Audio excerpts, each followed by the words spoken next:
Hello student, welcome back to our exam Adda channel.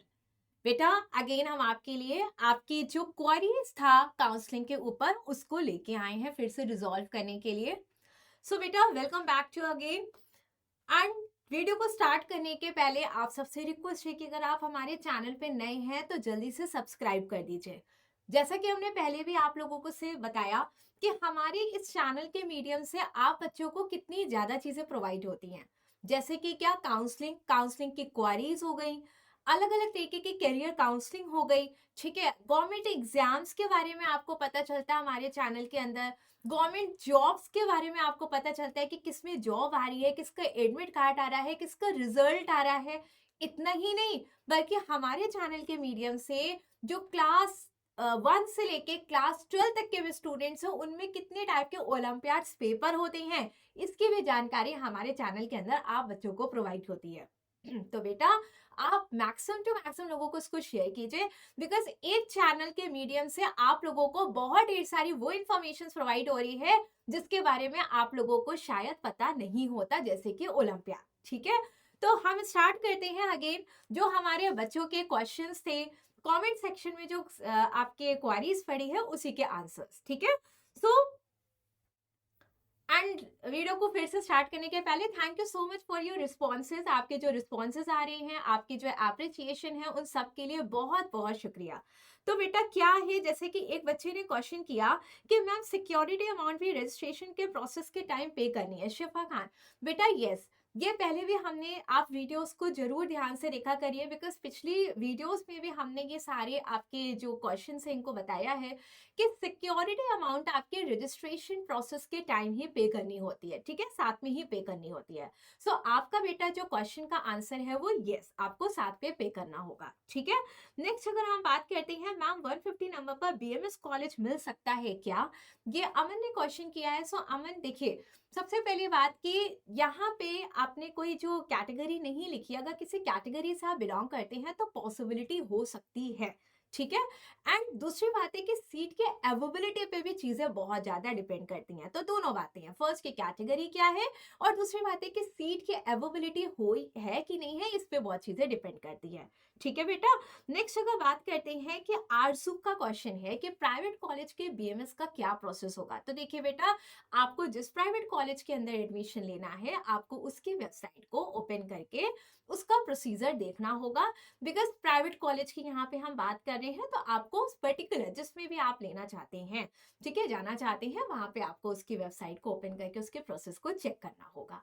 ठीक है, so next अगर बात करते हैं अमन की, तो अमन ने बोला है कि पब्लिकेशन मेरिट लिस्ट का क्या मतलब होता है। पब्लिकेशन ऑफ मेरिट लिस्ट का मतलब बेटा होता है कि पोस्ट कट ऑफ क्लियरेंस, जैसे कट ऑफ आया, हमने इससे पहले भी आपको बताया, किसी बच्चे ने पहले भी पूछा था, तो जो फाइनल लिस्ट निकलती है ना सिलेक्टेड कैंडिडेट्स की, वो होती है आपकी मेरिट लिस्ट, है ना।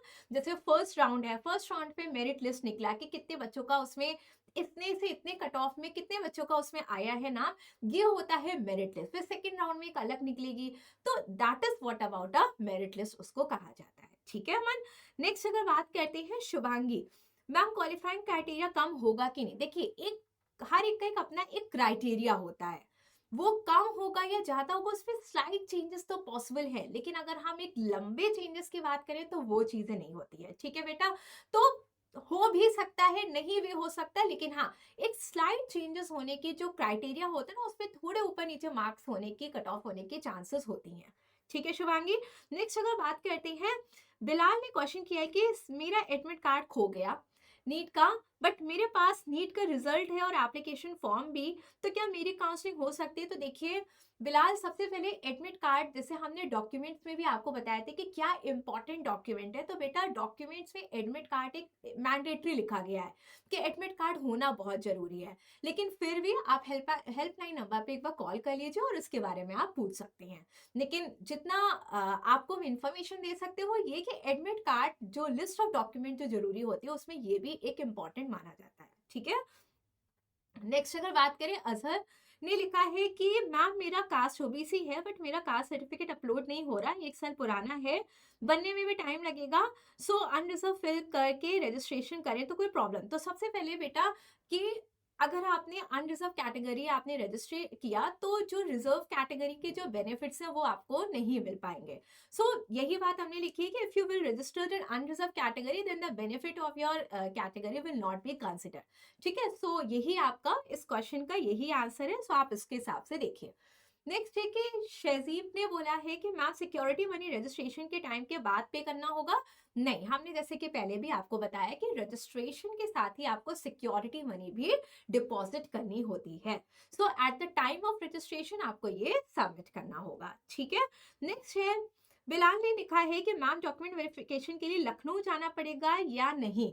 तो बेटा देखिए, वेरिफिकेशन के लिए लिस्ट ऑफ जो डॉक्यूमेंट एक वेरिफिकेशन सेंटर्स बनाए जाते हैं। सो वहां पे नियरेस्ट सेंटर पे जाके आप वेरिफिकेशन करा सकते हैं। ठीक है, तो इसका आंसर आपका यही है बेटा कि उसके लिए लखनऊ नहीं, मतलब एक लिस्ट ऑफ सेंटर्स होते हैं, वहां पे जाके आप वेरिफिकेशन करा सकते हैं। ठीक है, नेक्स्ट है कि मैम नीट के फॉर्म में जो ईमेल आईडी या नंबर है उसे रजिस्ट्रेशन के टाइम चेंज कर सकते हैं। सो ईशा नहीं, it can not be change, मतलब उसको रजिस्ट्रेशन के टाइम आपको चेंज नहीं करना होता है।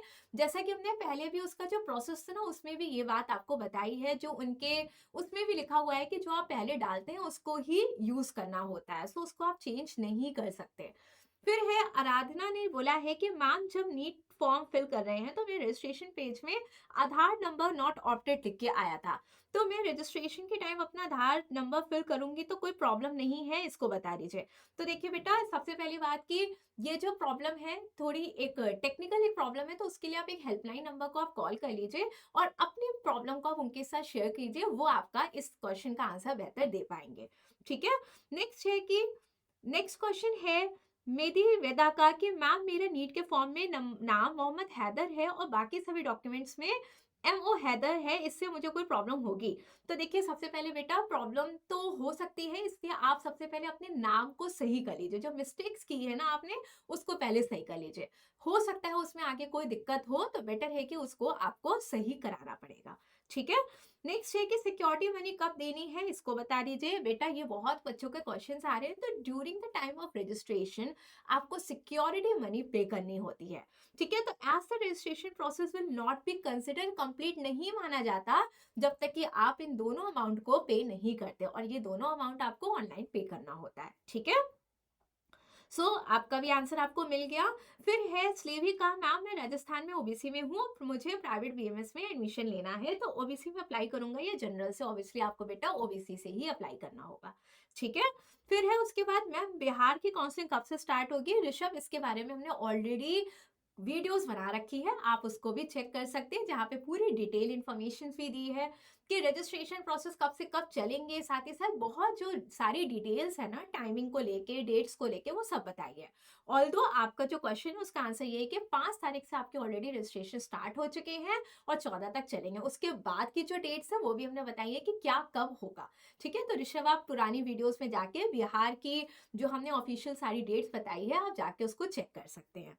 ठीक, फिर उसके बाद है कि मैम डीडी ऑनलाइन होगा तो लखनऊ जाना पड़ेगा? नो बेटा। इमरान, इसका आंसर आपका नहीं।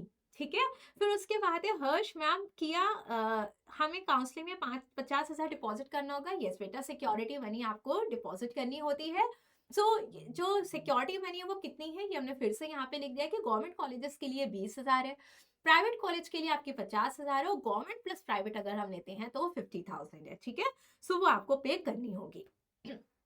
तो बेटा ये आपके कुछ क्वेश्चंस के आंसर जो हमारे स्टूडेंट्स के कमेंट सेक्शन में पड़े हैं, इसके अलावा जो आपके और जो क्वेरीज हैं, जैसे कि आपने कॉलेजेस के बारे में पूछा, तो एक एक कॉलेजेस का हम कंप्लीट उसमें एक वीडियो बनाएंगे, एक एक कॉलेज का सेपरेटली एक वीडियो आपको बना के आपके सामने रिप्रेजेंट करेंगे। सो ये क्वेश्चंस थे उन बच्चों के जो दिए जा सकते थे तुरंत ही, लेकिन और जो क्वेश्चंस है आपके उसके लिए कंप्लीट एक अलग वीडियो बनेगा।